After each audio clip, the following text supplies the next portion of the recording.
Julie Donaldson here with you on Fox 5 Weekend Live, and it's still Women's History Month, so we are going to celebrate some of the women that are doing great things out there. Joining me now is Corrine Heck of Details Flowers.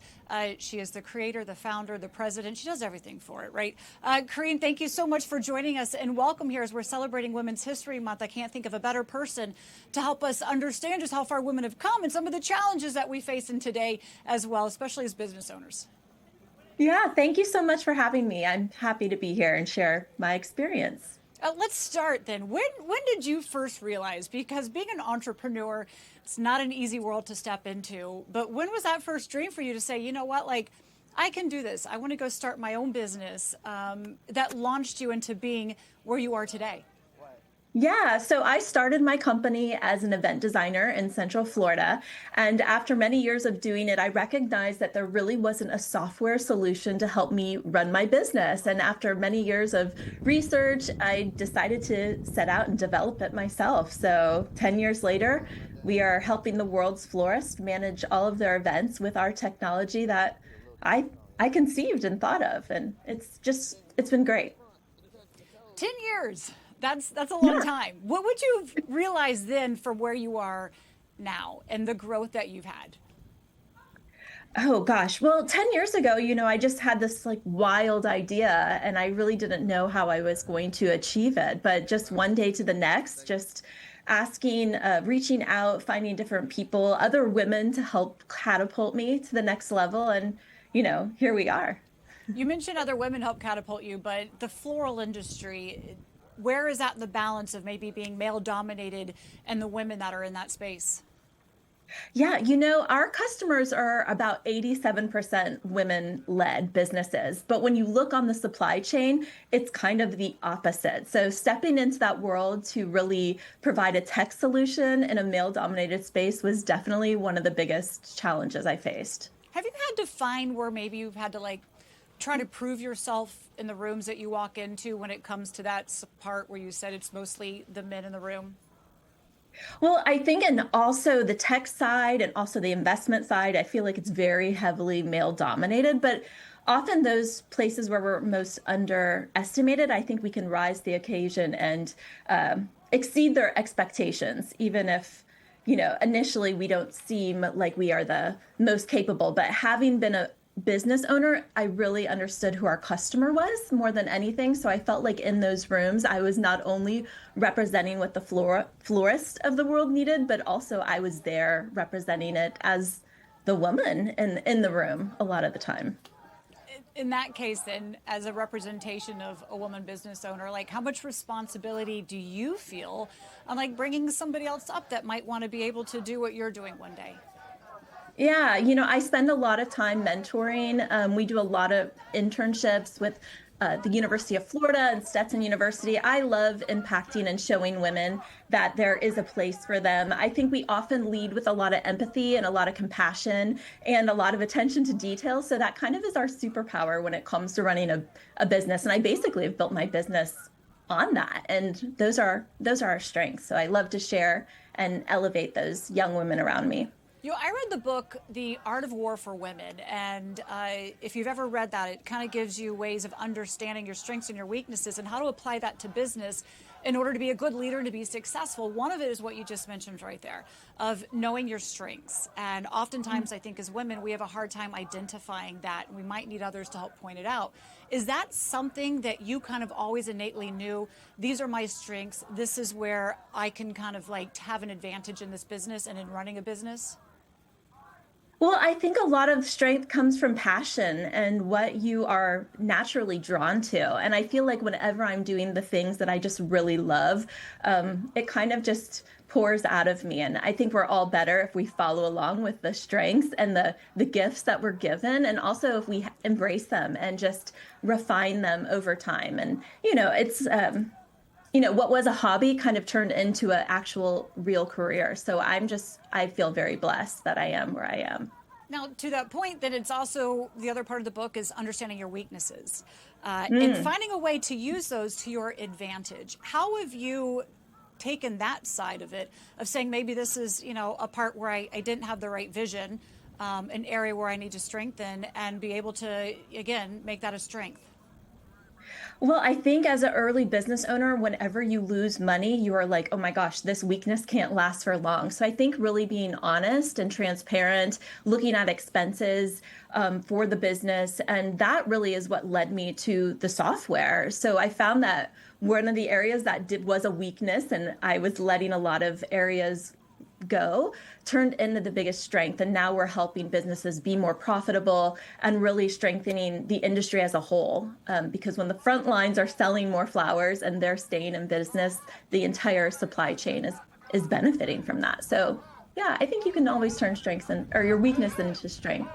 Well, that's where true success comes from. If you're going to be able to really master the world that you're in, it's being able to apply both strengths and weaknesses to that. What are some of the biggest lessons that you say you would have learned over the years that has helped you become a better business owner?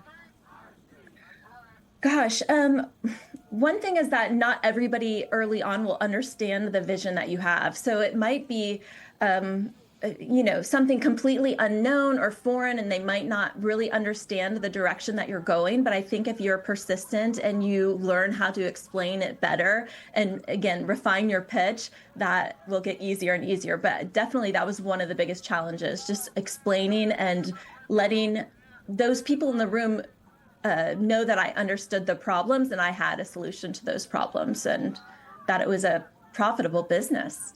But did you always have that? Like, or are there lessons or things that you did where you're like, you know what, maybe I should have done that a little bit differently? Oh, well, I think we always can second guess things, but I also am one that it's like fail forward. You know, those lessons that you learn when you fail and fall maybe flat on your face, you just pick yourself up again and then try again. But I think that that's kind of a superpower as an entrepreneur. You're going to fall down, you're going to make missteps, you're going to make the wrong decisions, but it's how you recover and continue moving forward is definitely some good lessons. I mean, it's the right mindset you have there. Yeah. Is that innate in you as an individual, or is that just something that like you've developed maybe over time? Oh, goodness. I feel like I've maybe always been a little bit optimistic in that sense. I guess you'll have to ask anybody who knows me, but I feel like the journey I has been you discover so much about yourself through the challenges that you're faced with, right? And I love who I am. I love who I get to be now, and I'm living my dream. I never thought I would get to this point in the entrepreneurship journey, and I just want to share it with more people so they have those same experiences and levels of growth. So, yeah, I guess a little bit. Levels of growth comes with adding what staff as your business increases. How have you gone about building the right staff that enables you to be able to have that continued growth? Yeah, well, when I started this business, it was just me. So the moment I started scaling and adding more people to the team was definitely when we started taking flight. So you recognize really early that you need the right people around you, those that are also lifting you up, and maybe when bad moments happen. But it's been really interesting. I've leaned into my community here. We're in Central Florida, and the ecosystem around me with other entrepreneurship organizations has really been helpful in finding the right people that fit that mold. And also leaning into my floral community. It's about networking. They say your net worth is your network. And I truly believe that. And I found some real gems that have joined our team just by who you know, and they're just looking for opportunities. So it's been really fun to build a team. So where's your staff right now? It's the weekend. They're probably home. They're at the beach somewhere. I don't know.